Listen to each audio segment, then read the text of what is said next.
Halo semuanya, buat teman-teman yang kecewa dengan durasinya, Mimin minta maaf karena manhwanya emang udah mentok guys. Jadi biar kita bisa up seminggu sekali, Mimin cuma bawain satu chapter aja per video di judul manhwa ini.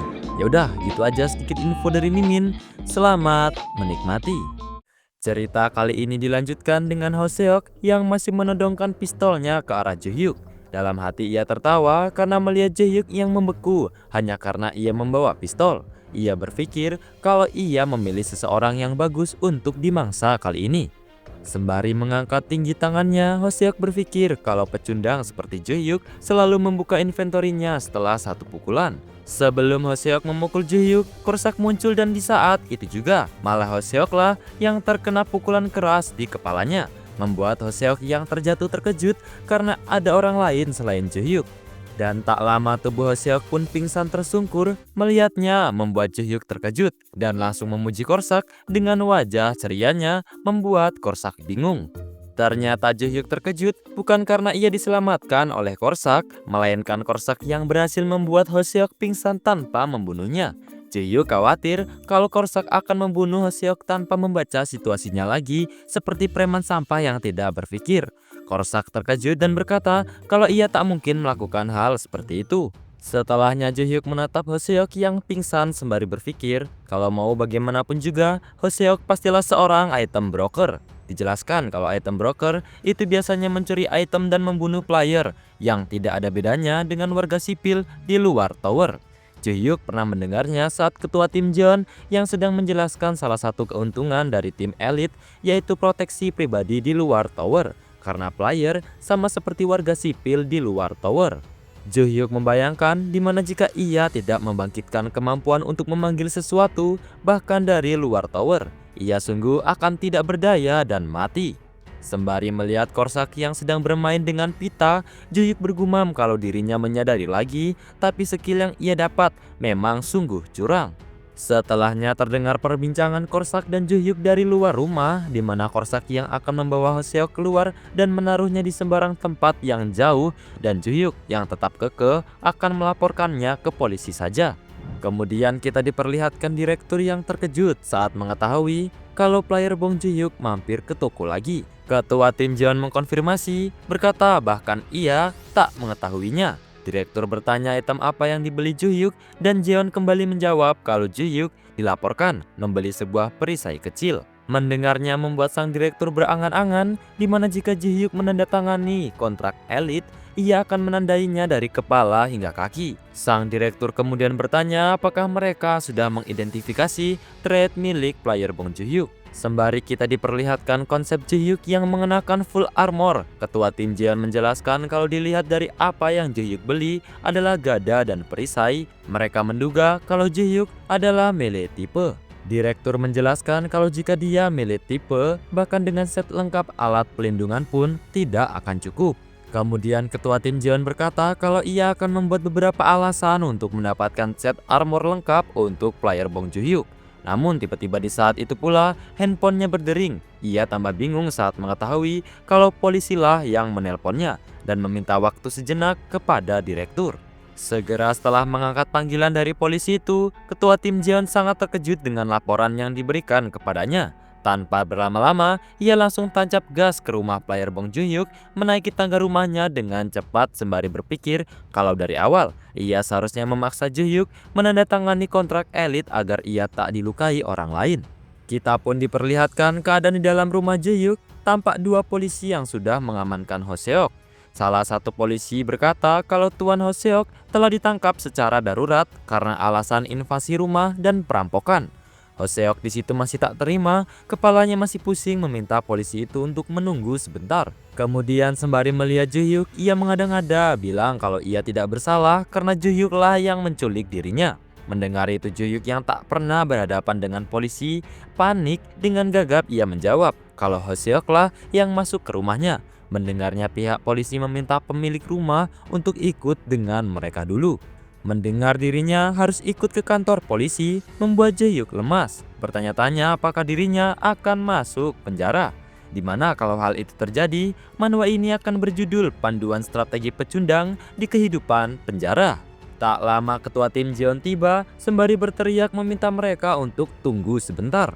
Tampak Jo-hyuk yang sudah membeku memanggil ketua tim Jeon, namun langsung dipotong oleh Ho-seok dengan wajah ceria menyambut ketua tim Jeon. Saat ketua tim Jeon melangkah, Ho-seok dengan gembira berkata apakah ketua tim Jeon datang dari departemen. Dia sungguh menyelamatkan hidupnya. Namun tak seperti yang Ho-seok kira, saat ia mulai menuduh Jo-hyuk lagi, tiba-tiba dengan cukup keras, ketua tim Jeon langsung menamparnya, membuat Ho-seok bingung kenapa dirinya malah ditampar. Di saat itu juga Jo-hyuk dan pihak polisi yang terkejut melihat ketua tim Jeon yang marah besar menampar Ho-seok berkali-kali karena Ho-seok berani berbohong dan mencoba membunuh sesama player. Di situ Ho-seok mau membela, berkata kalau ialah korbannya, namun kembali ditampar oleh ketua tim Jeon sembari menyatakan kalau mulai sekarang pendaftarannya dibatalkan. Ho-seok masih saja sombong mengatakan kalau dirinya sudah level 34, kenapa juga ia merampok. Namun lagi-lagi ia ditampar membuatnya meminta ampun. Dengan tubuh gemetaran, Ho-seok bertanya-tanya kenapa ketua tim tidak mendengarkannya. Setelahnya ketua tim Jeon meminta orang-orang polisi untuk membawanya, dan NIS akan segera kemari jadi para polisi bisa membawanya ke mereka. Mendengar NIS atau NIS akan menjemputnya, Ho-seok langsung panik karena kelompok yang bernama NIS ini tidak akan ragu menggunakan siksaan untuk kejahatan yang berkaitan dengan player. Di saat itu pula Ho-seok bersujud mengakui kesalahannya, berkata kalau ia tidak berpikir jernih saat itu dan meminta ampun kepada ketua tim Jeon. Ketua tim Jeon kembali membentak kalau itu omong kosong. Ia berkata, apa Ho-seok pikir dia bajingan pertama yang ia tahu melakukan hal seperti ini. Ketua tim Jeon juga tahu kalau Ho-seok merupakan pelaku berulang dan mereka akan menemukan semua hal yang telah ia lakukan setelah ini. Dengan emosi yang sudah meledak, ketua tim Jeon meminta Ho-seok untuk mencari pengacara, walaupun tidak akan ada pengacara yang akan membelanya. Kemudian polisi pun segera membawa Ho-seok tanpa ia yang menolak pergi. Di saat itu juga ketua tim menjelaskan kepada para polisi kalau Ho-seok kabur ke dalam tower saat proses transportasi dan menghilang. Tunggu saja, dia akan muncul lagi di tempat yang sama. Setelahnya ketua tim Jeon menghampiri Jo-hyuk sembari bertanya apakah ia terluka. Jo-hyuk melihat muka ketua tim yang lagi emosi terkejut karena menurutnya wajah ketua tim itu menakutkan. Jo-hyuk langsung menjawab kalau ia hanya sedikit terkejut saja. Namun setelahnya mata Jo-hyuk berkaca-kaca terkejut melihat ketua tim Jeon yang dengan sungguh-sungguh menunduk meminta maaf kepadanya. Ketua tim Jeon juga berkata agar kejadian seperti ini tidak terulang lagi. Ia akan pastikan untuk mempersiapkannya dengan benar. Dengan serius ketua tim Jeon berkata dalam hati kalau ia tidak bisa menunda kontrak elitnya lebih lama lagi dan ia harus melindungi player Bong Joo-hyuk. Keesokan harinya terdengar suara Korsak yang telah disaman memberi hormat sembari bertanya apakah terjadi sesuatu kemarin. Jo-hyuk membalas kalau itu semua berkat Korsak. Jadi polisi itu membawa Ho-seok pergi kemarin. Korsak kembali bertanya apakah Ho-seok dihukum mati dan langsung dijawab oleh Jo-hyuk kalau itu tidak mungkin. Sembari menyembunyikan belatinya di belakang punggung, Korsak bertanya lagi apakah tuannya tahu lokasi penahanannya. Jo-hyuk menjawab tidak tahu dan meminta Korsak untuk jangan coba mencari tahu. Dengan sigap, Korsak pun mengiyakannya. Setelahnya Gobang pun dipanggil, tampak dia yang sedang menghitung bintang rating miliknya. Ia cukup bahagia karena ini pertama kalinya melihat bintang sebanyak ini. Tak lama, Jo-hyuk dengan semangat pun bertanya, haruskah mereka pergi? Kemudian tampak status window bertuliskan memasuki Black Tower Korea lantai ke-19. Misi lantai ke-19 adalah mengalahkan 30 Goblin Shaman. Kemudian dijelaskan kalau lantai 19 memiliki Goblin Shaman. Sejujurnya mereka tidak terlalu berbahaya karena mereka tidak bisa menggunakan serangan magic yang mengesankan.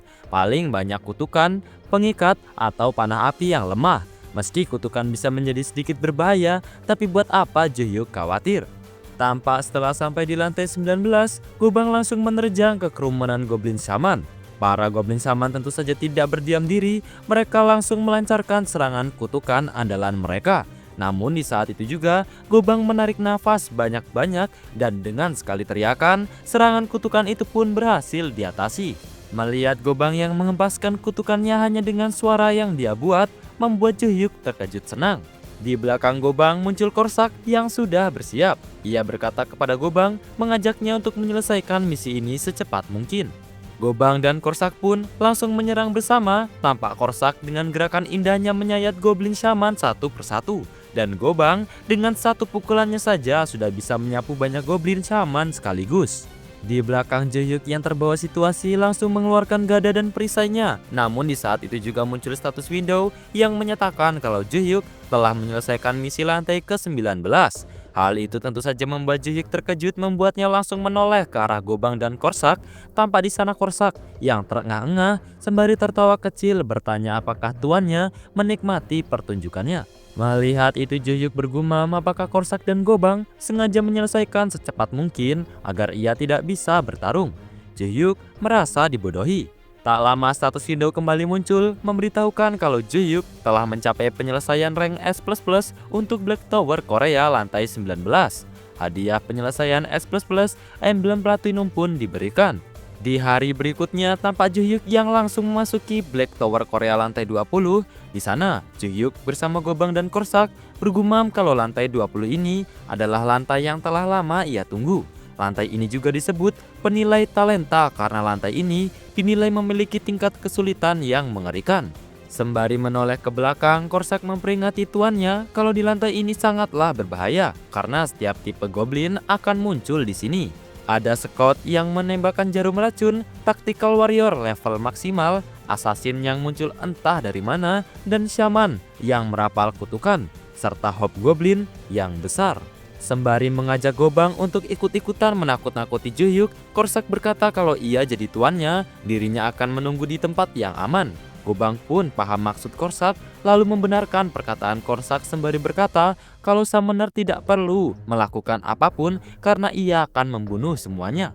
Setelahnya muncul status window yang memberikan misi lantai ke-20, yaitu mengalahkan 100 goblin semua jenis dan 1 hobgoblin. Batas waktu 10 jam, kondisi gagal mati atau menyerah. Saat Gobang mau memulai perburuannya, Jaehyuk yang ada di belakang berkata dalam hati, "Menghalangi jalanku dan bertarung ketika meninggalkanku di belakang lagi." Kemudian Korsak memanggil Gobang dan memintanya untuk memancing aggro para goblin dulu dan ia akan bergerak ketika ada celah. Sembari mengkonfirmasi permintaan Korsak, Gobang pun langsung berlari, membuat goblin shaman mengeluarkan kutukannya. Goblin Scout dengan jarum racunnya, Goblin Warrior di barisan terdepan, dan Goblin Assassin yang sudah menggunakan skill stealth-nya. Namun di saat itu pula, Korsak merasakan sesuatu. Tampak di belakangnya Jaehyuk yang menggunakan shadow step sembari bergumam, "Apakah kau pikir aku hanya akan diam di belakang dan menerimanya?" Tampak Jaehyuk yang melesat menuju punggung Gobang yang di garda depan, dan sembari menginjak punggung Gobang, Jaehyuk berteriak, "Gobang, aku pergi duluan." Tampak Jaehyuk yang melompat menerjang ribuan jarum, ia merasakan adrenalin yang tak pernah ia rasakan. Ia merasa berhasil karena telah melakukannya. Melihat tuannya yang sembrono, Korsak pun terkejut sampai bergetar meneriaki tuannya. Baiklah, segini dulu video pada hari ini. Terima kasih buat teman-teman yang selalu menonton video Mimin sampai akhir. Dan Mimin minta maaf jika ada salah kata atau pengucapan dalam video. Mimin akhiri, sampai jumpa.